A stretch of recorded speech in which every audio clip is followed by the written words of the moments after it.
자, 교재는 101페이지고요.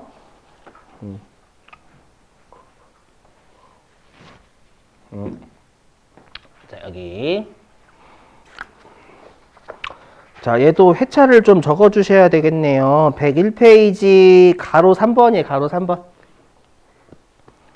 자, 101페이지에 가로 3번. 네, 거기다가 회차 좀 적어 주세요. 85회 11번. 85회 11. 그 다음에 86회 11.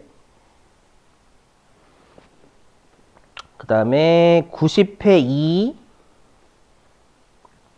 그 다음에 90회 4-7. 그 다음에 92회 4-6. 92회 4-6. 다시 한번. 85회 11번, 86회 11번, 90회 2번, 90회 4-7, 92회 4-6. 자, 보시죠, 일단, 여기. 자, 여기 매출의 차감 계정이라고 되어 있으니까요. 우리가 이 매출의 차감 계정, 우리가 상품 매출이나 제품 매출과 같은 주된 영업 활동을 통해서 벌어들인 매출을 차감한다라는 거예요. 자, 보시면은요. 자, 설명 좀 드려볼게요. 다 이거 계정 과목입니다, 여러분들. 자, 여기에 매출 환입이라고 되어 있죠, 여러분들. 또 설명 좀 드리면. 자, 그럼 우리가 매출이다라는 건 상품이나 제품에 대해서 하는 거죠, 우리 시험은요. 그래서 내가 상품이나 제품을 매출을 했는데, 여러분, 환자가 뭐냐? 우리 환승하다 할 때 환자예요. 환승이 다시 탑승하는 거죠, 환승. 그래서 해석하면, 매출이라는 건 팔아서 나간 거죠, 여러분. 매출. 팔아서 나갔는데, 다시 입은 들어올 입자써요, 여러분들. 입장할 때 입. 그래서 해석하면, 판매했던 상품이나 제품이 다시 들어왔다, 그 뜻이에요. 그 말은 반품 들어올 때 쓰는 거예요. 반품 들어올 때. 알죠? 그러니까 만약에 여러분들이 백화점에서 상품을 사셨어요. 그럼 백화점 입장에서는 여러분들한테 상품을 판 거죠. 상품을 팔았는데 여러분들이 반품 시켜버리신 거예요. 그럼 백화점 반품을 받은 게 되겠죠. 그랬을 때 우리가 백화점 입장에서 쓰는 계정 과목을 매출 환입이다라고 부르는 거예요. 되시겠죠? 그래서 여기 매출한 상품이나 제품에서 하자는 결함이잖아요. 뭔가 결함 때문에 반품을 받는 걸 우리가 매출 환입이다라고 부르는 거예요. 되셨어요? 그러면 얘는 왜 매출액에서 까냐 들어보시면, 자, 만약에 백화점에서 여러분들한테 상품을 100만 원어치 판 거예요. 근데 그 중에 여러분들이 20만 원어치는 마음에 안 드셔가지고 반품시켜 버리신 거예요. 그럼 백화점은 매출한 게 100만 원인 거예요? 아니죠. 20만 원만큼 반품됐으니까 80만 원만 매출한 거예요. 무슨 말인지 이해되시겠어요? 그래서 매출 환입 빼는 거예요. 여기까지 되셨죠? 그럼 여러분들 이 생각하실 거예요. 아니, 그럼 차라리 그냥 백화점 입장에서는 매출이 80만 원이라고 하면 되지. 왜 이런 계정 과목을 쓰냐라는 거예요. 무슨 말인지 이해되세요? 그렇죠? 그냥 우리가 백화점은 그냥 100만 원 매출했는데 20만 원만큼 반품됐으면 그냥 매출 80만 원이니까 그냥 상품 매출 또는 제품 매출 80만 원 이렇게 쓰면 되는 거잖아요. 원래는. 그죠? 근데 회계에서는 우리가 매출 환입이라는 걸 꼭 써야 돼, 무조건. 그래서 우리 분계를 끊을 때는요. 자, 왜 그런지 설명 좀 해볼게요. 자, 만약에 백화점 사장님 있잖아요. 백화점 사장님이 백화점 점원한테, 야, 이번에 상품 얼마치 팔았니? 라고 했는데, 그러면 백화점 그 점원이 이렇게 얘기했죠. 저 80만 원에 팔았어요. 라고 하는 거예요. 그러면 이제 백화점 사장님이 잘했네. 상품을 80만 원어치 팔았으면 이렇게 얘기를 하잖아요. 근데 그 80만 원은 어떻게 되어 있냐면 당초에 100만 원만큼 상품을 팔았는데 20만 원만큼 반품돼서 80만 원의 상품 매출이 일어난 거잖아요, 여러분들. 이해되세요? 그럼 경영자 입장에서는 그 상품 매출의 질이 중요한 거예요. 그렇죠? 100만 원의 상품 매출이 있었는데 20만 원이 반품냈다라는 사실을 관리를 해줘야 돼요. 단지 상품 매출 80만 원이라고 하면 그 내역을 관리할 수가 없잖아요. 이해되세요? 당연히 그럼 상품 매출 반품이 20만 원 일어났으면 그 반품이 왜 됐을까 여러분? 사왔을 때 뭔가 결함이 발생했겠죠. 그거를 어떻게든 우리가 조사를 하거나 이런 것들을 꼼꼼하게 해야 될 거 아니에요. 그 다음부터는. 그렇죠? 그래서 관리를 해줘야 되기 때문에 이런 계정 과목을 회사들 별도 쓴다라는 거예요. 반품됐다 이런 것도 표현을 별도로 해주라는 거예요. 아셨죠? 이렇게. 자, 그 다음에 이제 매출 애누리 표현할게요. 자, 애누리는 뭐냐면 우리가 상품이나 제품을 팔았는데 아까 반품은 우리가 매출 환입은 반품된 거죠.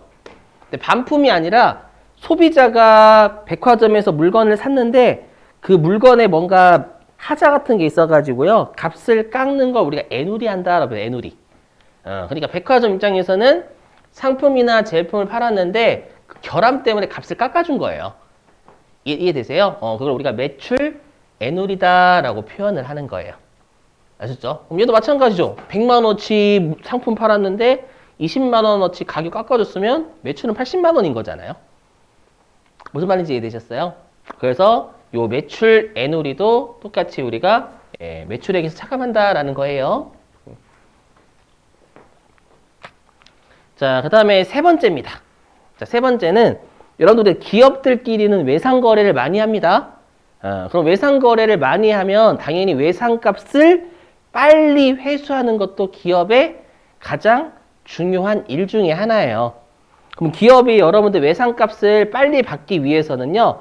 일찍 갚으면 몇 %는 우리가 깎아주겠다라는 조건을 내거는 거예요.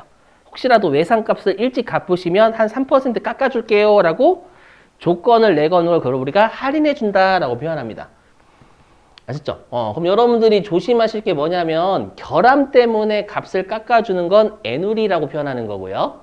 아셨죠? 당초의 약정에 따라서 우리가 조기에 값을 깎아주는 걸 우리는 할인한다라고 부르는 거예요.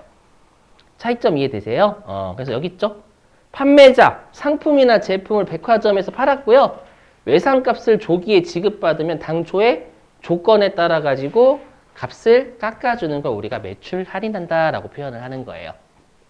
되시겠어요? 이렇게. 자, 그러면 이제 설명 좀 드릴게요. 자, 근데 여러분들 우리가 12월 31일 날은 주주하고 채권자들한테 보고하는 날이잖아요. 맞죠? 그럼 주주하고 채권자는 매출 환입, 매출 애누리, 매출 할인이 뭔지 알까요? 모르죠? 모르기 때문에 그때는 그냥 매출 환입과 매출 애누리와 매출 할인은 그냥 매출액에 직접 까버려요. 주주하고 채권자한테 알려줄 때는. 이해되세요? 무슨 말인지? 그러니까 우리가 계산 문제를 푸실 때는 매출 환입, 매출 애누리, 매출 할인은 그냥 매출에서 빼시면 돼요. 그렇죠? 그래서 아까 사례를 따지면 100만 원어치 상품 매출 발생했죠? 근데 20만 원어치 반품됐잖아요. 그럼 실제 나중에 재무제표에는 상품 매출 그냥 80만 원 표시하는 거예요. 이용자들한테 알려줄 때는. 매출 환입이 뭔지 못 알아먹어요. 이해되세요? 하지만 회사 입장에서는 이 계정 과목을 알아요? 몰라요? 회사 입장에서 아니까 단기 중에 분기할 때는 이거 다 써야 된다는 거예요. 알죠? 그래서 결론은 계산 문제를 푸실 때는 요 매출 환입부터 매출 할인은 매출에서 까시는 거예요. 계산 문제 푸실 때는 하지만 분계를 끊을 때는 이 계정 거 다 쓰셔야 돼요. 알죠? 그냥 매출액에서 빼버리시면 그건 감점입니다. 감점. 점수 없어요. 아시죠? 자, 그러면 이제 사례 한번 들어가지고 우리 분계를 여러분들한테 맡겨보고 그 다음에 이제 계산 문제 좀 풀게요. 자, 보시면. 자, 해보시죠. 자, 보시면. 자, 5월 12일이고요. 여러분 여기서부터 좀 해석해 주세요. 외상 매출하였던. 자, 보시면. 자, 외상 매출하였던 상품 중에서요. 일부 파손이 발견이 됐대요. 파손이 발견돼서 외상대금 중 5만 원이 반품이 됐답니다. 그럼 이때 계정 과목은 여러분 뭐 써야 될까요? 여기 외상으로 매출했던 상품이면 당초에 상품 매출이 있을 거 아니에요, 여러분들. 그거에서 파손이 발견돼서 반품됐으니까 이때는 매출 환입이라는 계정 과목 쓰셔야 된다는 거예요. 이해되시겠어요? 그럼 여러분 생각해보세요. 그럼 당초에 내가 외상으로 상품을 팔았을 때 외상 매출금이라는 채권이 있었겠죠? 맞죠? 근데 반품이 들어왔으면 회사는 채권이 있어요? 없어요? 그거만큼? 없어요. 반품 들어왔는데 여러분들 채권이 어디 있어요? 이해되세요? 그래서 그 말은 이 외상 매출금 5만 원만큼 채권이 줄어야 된다라는 거예요. 채권이 이제 없는 거잖아. 5만 원만큼요. 반품됐으니까. 이해되시겠어요? 그래서 어떻게 하냐? 자, 일단 외상 매출금 자산이니까 차변, 채권 자산이니까 차변. 그리고 감소했죠. 반품 들어왔으니까 채권이 감소하니까 반대편 대변으로 까이는 거예요. 분계. 자, 그리고 계정 과목은 방금 매출 환입이다라고 했죠. 그럼 매출 환입은 여기에 그대로 낑겨 맞추면 매출 환입 같은 경우 여기 매출액에서 차감한다라고 돼 있잖아요, 여러분들. 그죠? 우리가 매출이라는 계정 과목은 성격이 수익이죠. 수익이니까 본래 위치는 대변이에요. 되세요? 그럼 대변에서 차감하는 거니까 여기 대변에서 차감하는 거잖아요. 그럼 대변에서 차감하면 어디로 가야 돼요? 차변으로 가야죠. 같은 쪽에 있으면 증가지만 반대편이 감소였잖아요. 그럼 매출액 대변에서 차감해야 되니까 차변으로 가야죠. 이해되세요? 그래서 차변에 매출 환입 이렇게 쓰는 거예요. 근데 실제로 우리가 환입하고 애누리는 같이 갑니다. 나중에 검색해 보시면 환입하고 애누리가 같이 있어요. 그렇죠? 차변에 매출 환입 및 애누리 이렇게 적고요. 여기에 상품 매출이라고 여러분들 거셔야 돼요. 자, 이 화면 보실게요. 화면. 자, 이 화면 보실게요, 여러분들. 자, 여기. 자, 이 두 개인데 여기 보이세요? 매출 환입 및 애누리. 네, 보시면 아시겠죠? 아까 매출 환입 및 애누리는 상품 매출 또는 제품 매출에서 깐다면서요. 그러면 어떤 매출액에서 까는지를 참고란 보셔가지고 거시는 거예요, 여러분들이. 만약에 상품 매출에서 까면 위에 있는 402번 거시는 거고요. 제품 매출에서 까면 405번을 보신다라는 405번을 거셔야 된다라는 뜻이에요. 둘 다 알고 계시긴 해야 돼요. 셈 여기까지 나오니까. 그렇죠? 자, 그러면 여러분들이 관련된 실기를 좀 해볼게요.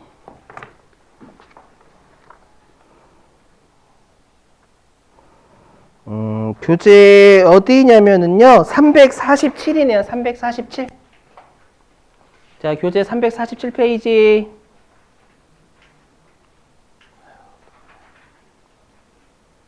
자, 교재 347.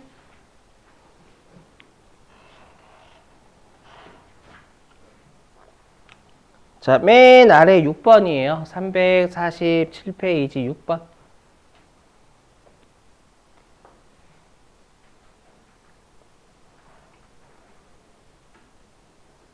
347페이지 6번. 회사는 924번으로 가시면 되죠. 924번.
안 올래요?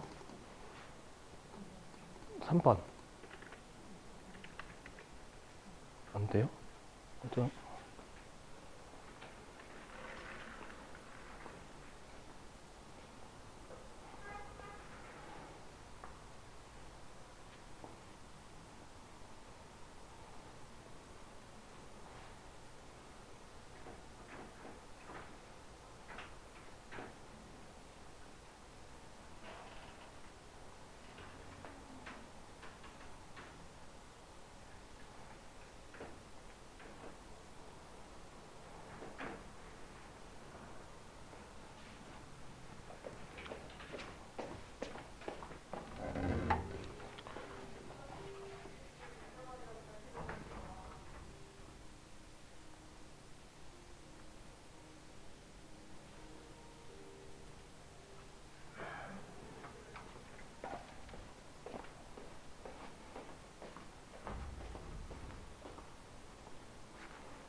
자, 여러분 보시죠.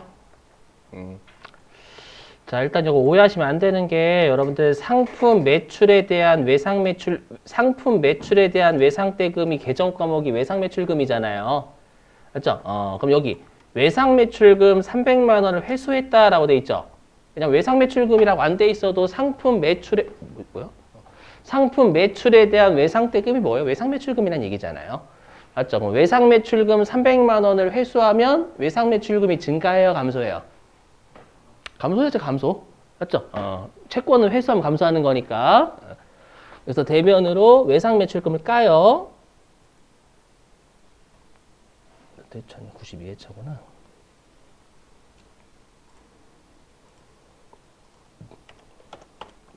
계정 과목을 외우시라는 이유가 여러분 뜻까지 외우시라니까 이런 문제 때문에 그래요. 실제로 시험에 잘 안 준단 말이에요. 계정 과목을요.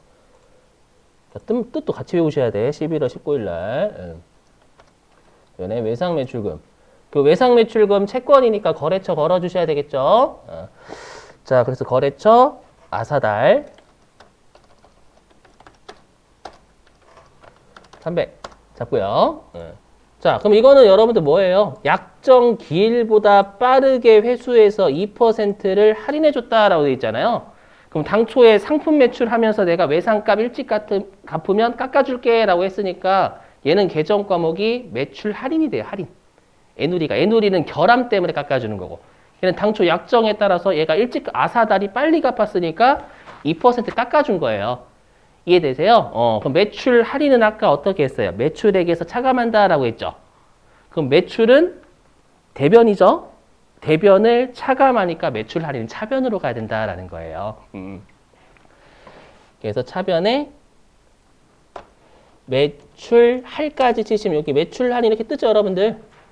그럼 매출 할인은 어떤 매출을 차감하는 놈이에요? 여기 상품 매출을 차감하는 놈이니까 403번 매출 할인을 거셔야 된다라는 거예요. 이해되시겠어요? 이렇게 금액은 6만 원 되겠죠? 6만 원 되실까요? 300만 원 2%니까 6만 원. 그럼 나머지 우리 300만 원 중에서 2% 깎아줬으니까 98%만 보통예금 통장에 들어온 거잖아요. 되셨죠? 그래서 사변에 보통예금 이렇게 적어주셔야 된다라는 거예요. 되시겠어요, 여러분들? 이렇게. 자, 됐고요. 자, 이제는 계산 문제.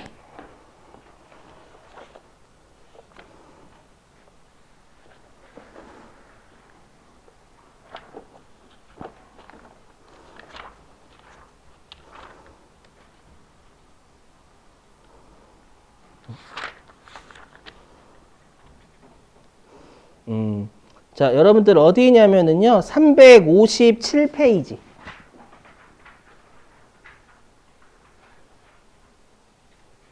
357페이지에 2번 있죠.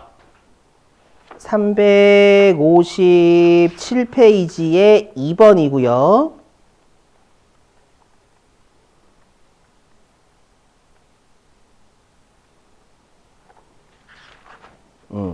2번이고요. 여러분들 이거는 제가 여기다가 띄워 놓을 테니까 여기 한번 대입해 보세요. 뭐냐면 요거예요. 자, 여기 보시면.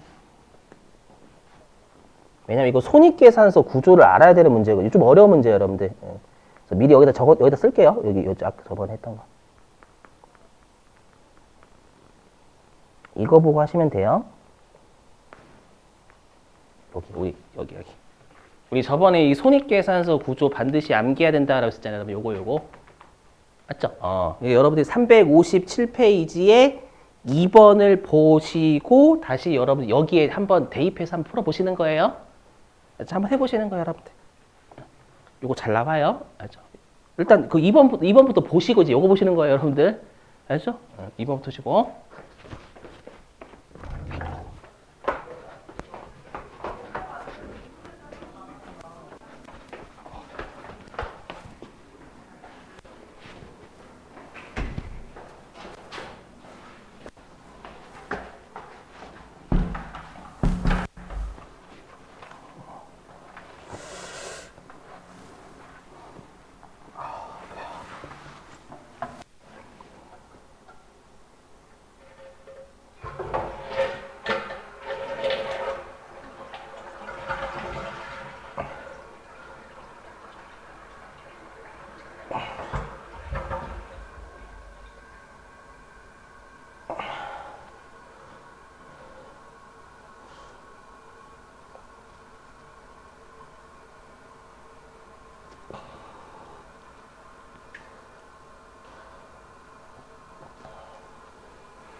자, 다 하셨죠, 여러분들? 배가 살짝 아파가지고요. 죄송해요. 아파가지고. 물론 이 문제도 풀어야 되지만, 좀 왔다 갔다 못했어요. 357페이지. 앞으로 이런 문제 여러분 좀 자주 보시게 될게요. 손익계산서 구조를 모르시면 문제 못 푸는 문제들 몇 개가 출제가 이렇게 돼요. 자, 해보죠. 여기 보시면.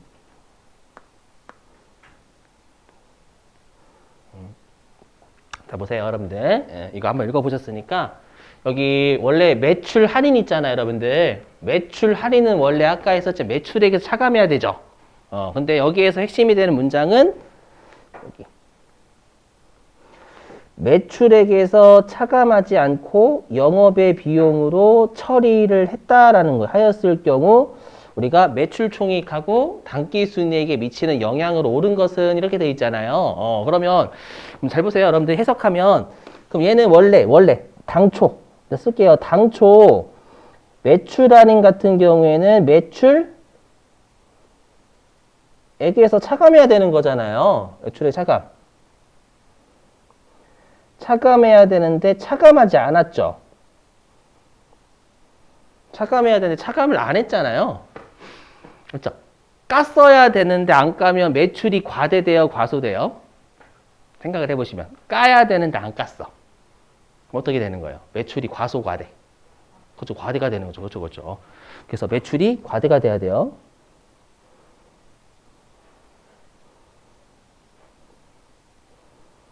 이해되시는가요? 왜냐면 우리 지금 매출 총익부터 먼저 하려고. 매출 총익. 여기. 매출 총익은 여기 보시면 여기 있죠. 지금 매출액 얘가 과대. 맞죠? 얘가 과대되는 거죠. 매출에서 까야 되는데 안 깠으니까. 그럼 과대되면 당연히 나머지는 그럼 여러분 이거죠. 나머지는 영향이 없는 거예요. 나머지 문제 언급이 없는 건 영향 없다는 얘기예요. 이해되세요? 그러니까 나머지는 영향이 없는 게 아니라 나머지는 잘못된 게 없다는 뜻입니다. 그럼 매출액이 과대되면 매출원가는 언급이 없었으니까 매출원가는 우리가 영향 없다는 뜻이에요. 매출원가에는 오류 없다는 뜻입니다. 되세요? 그럼 여기 아래에 있는 매출 총익, 여기 매출액이 과대됐으니까 매출원가는 그대로죠. 그대로 이렇게 그냥 일정하다로 표현할게. 그대로니까 그럼 매출 총익이 어떻게 될까요? 과대되겠죠. 과대. 이해되세요? 그래서 매출 총익은 과대가 되는 거예요. 문제에서. 네, 그래서 여기 매출 총익 과대 계상돼야 되니까 답은 3번 아니면 4번이 됩니다, 여러분들. 이해되시겠어요, 이렇게? 자, 그리고 다시요. 그럼 영업의 비용으로 처리했다라고 돼 있잖아요, 여러분들. 그럼 영업의 비용으로 처리를 하지 말았었어야 되는데 한 거죠. 그럼 영업의 비용이 과대가 될 거예요. 동의되시겠어요? 그래서 여기 보시면 그럼 얘가 매출 총이익이 과대됐을 거고요. 맞죠? 과대됐을 거고 그 다음에 여기 판매비와 관리비는 문제 언급이 없으니까 우리가 뭐 오류 없는 거고요. 되세요? 그러면 영업이익이 과대됐겠죠? 계속 여기 이익이 매출 총이익이 과대됐고 판매비와 관리비는 오류 없으니까 영업이익이 과대됐을 거란 말이에요. 이해되세요? 근데 우리가 영업의 수익도 영향이 없죠? 영업의 수익, 언급이 없으니까 없고. 근데 영업의 비용은 어떻게 됐대요? 하지 말았었어야 되는데 했죠, 얘로. 했으니까 얘가 과대가 될 거예요, 과대. 그럼 생각해보시면 여기 이익 과대죠? 여기는 이익이 과대되고요. 그 다음에 얘는 지금 비용이 과대됐잖아요, 비용이 과대. 그럼 비용이 과대되면 이익이 어떻게 돼요? 이익이 줄죠. 비용이 과대되면 이익이 줄어요. 의식의 흐름 이해되세요? 그러면 어떻게 돼요? 위까지는 이익이 과대였는데 아래쪽 가면 이익이 과소니까 이제 이익은 영향이 없는 거예요. 되셨죠? 100원만큼 이익이 과대됐는데 100원만큼 비용이 과소면 100원만큼 이익은 줄잖아요, 여러분들. 됐죠? 그러면 여기서부터 이제 영향이 없는 거예요. 맞죠? 이익이 과대된 금액만큼 비용이 과대되면 이익이 과소되는 거니까. 그럼 나머지 단기순이익에 영향이 없는 거죠. 어떻게 하는지 되시겠어요? 그래서 단기순이익은 여기 불변이 맞는 거예요, 불변. 이해되시는가요? 그러니까 여러분들 앞으로 이런 문제 진짜 자주 보실 거예요. 어떻게 오류가 돼가지고 이걸 바르게 해석하면 어떻게 되는가라는 문제를 이론 쪽은 출제를 많이 하는 축에 속해요. 아니면 생각을 해야 되거든요. 특히 이렇게 손익계산서 구조를 여러분들이 아시냐 모르시냐 이 문제 가지고도 여러분 많이 물어봐요. 아까 했던 손익계산서 구조를 꼭 외워주시고 계셔야 돼요. 여러분들 아셨죠? 나중에 면접 보실 때 손익계산서 구조 가지고 여러분들 질문 같은 것도 많이 하거든요. 실제로 회계나 관련된 면접은요.